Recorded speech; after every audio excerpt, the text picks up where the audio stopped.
മത്സ്യത്തൊഴിലാളിയാണ് എൻ്റെ പിതാവ്. ശരിക്കും എൻ്റെ നാടിന്റെ യഥാർത്ഥ മുഖമാണ് ഇവിടെ കണ്ടത്.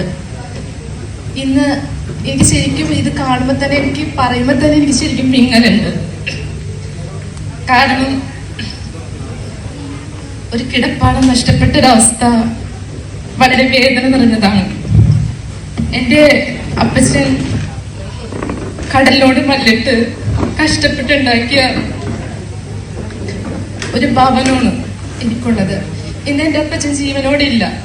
എൻ്റെ അപ്പച്ചനും അമ്മച്ചി അന്തിയുറങ്ങുന്ന ആ ഇടവകയും ആ ഇടവക പരിസരമെല്ലാം ഇന്ന് ഈ വഖഫ് എന്ന നിയമത്തിന് മുന്നിൽ വേദനയോടുകൂടിയാണ് നിൽക്കുന്നത്. ഞാൻ എൻ്റെ വീട്ടിലോട്ട് ചെല്ലുമ്പോൾ ശരിക്കും എനിക്കൊരു വേദന തന്നെയാണ്. കാരണം എൻ്റെ അപ്പച്ചൻ ഇല്ലാത്തത് എത്രയോ ഭാഗ്യമെന്ന് ഞാൻ ഓർക്കാറുണ്ട്. കാരണം അവര് കഷ്ടപ്പെട്ട് ഒരുപാട് വേദനിച്ചുണ്ടാക്കിയ മണ്ണും ഭവനും എല്ലാം ഇന്ന് സ്വന്തമല്ല എന്ന് അറിയുമ്പോൾ ഉണ്ടാവുന്ന വേദന ഒത്തിരിതാണ്. കിടപ്പാടം നഷ്ടപ്പെട്ട ഒത്തിരി ജനങ്ങളുടെ കണ്ണീര് നമുക്ക് മുൻപത്ത് പോയാൽ കാണാം.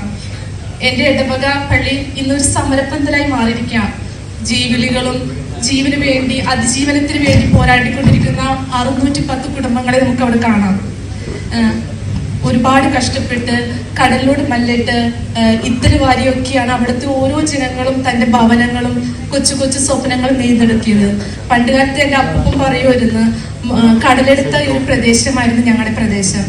ഈ അവര് വന്ന് താമസിച്ച് മണ്ണിട്ട് ആ ഭൂമിയെ തന്നെ ഒരു ജീവൻ വെപ്പിച്ചത് ഞങ്ങളുടെ പൂർവികരാണ്.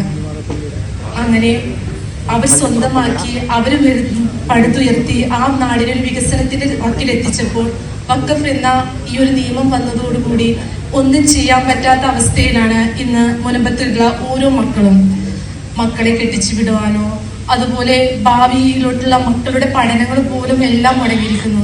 കഴിഞ്ഞ ദിവസം എൻ്റെ ചേച്ചി എന്നെ വിളിച്ചിട്ട് പറയുകയായിരുന്നു, എന്ത് ചെയ്യണമെന്ന് എനിക്കറിയില്ല, കയ്യിലൊന്നുമില്ല, കിടക്കുന്ന കിടപ്പാടം പോലും സ്വന്തമില്ലാത്തൊരവസ്ഥ. വളരെ വേദന നിറഞ്ഞത് തന്നെയാണ്. എന്താണ് മുന്നിലോട്ടെന്നുള്ളൊരു ഇതുപോലും ഞങ്ങൾക്ക് കാണാൻ പറ്റുന്നില്ല. ഇതുപോലെ തന്നെയാണ് അവിടുത്തെ ഓരോ മനുഷ്യരുടെ അവസ്ഥ.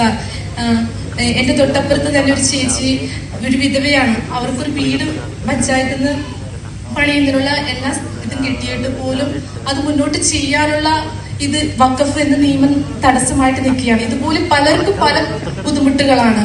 കുട്ടികളുടെ ഭാവി പഠനങ്ങള്, അതുപോലെ പലരുടെയും വിവാഹം നടക്കാതെ വരുന്നു. ഇങ്ങനെ ഒത്തിരി വിഷമിക്കുന്ന ഒരു ജനത്തെ നിങ്ങൾക്ക് മുനമ്പത്ത് ചെന്നാൽ കാണാൻ സാധിക്കും.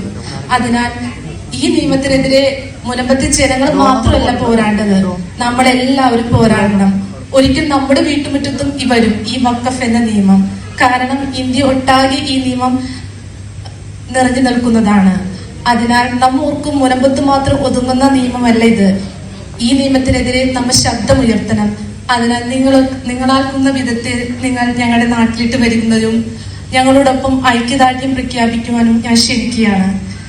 നിങ്ങളുടെ സ്നേഹവും അതോടെ പ്രാർത്ഥനയും നിങ്ങളുടെ ശബ്ദവും എന്റെയും എൻ്റെ നാടിൻ്റെ ഒപ്പം ഉണ്ടാകുമെന്ന് ഞാൻ പ്രതീക്ഷിച്ചുകൊണ്ട് ഞാൻ നിർത്തുന്നു. നന്ദി, നമസ്കാരം.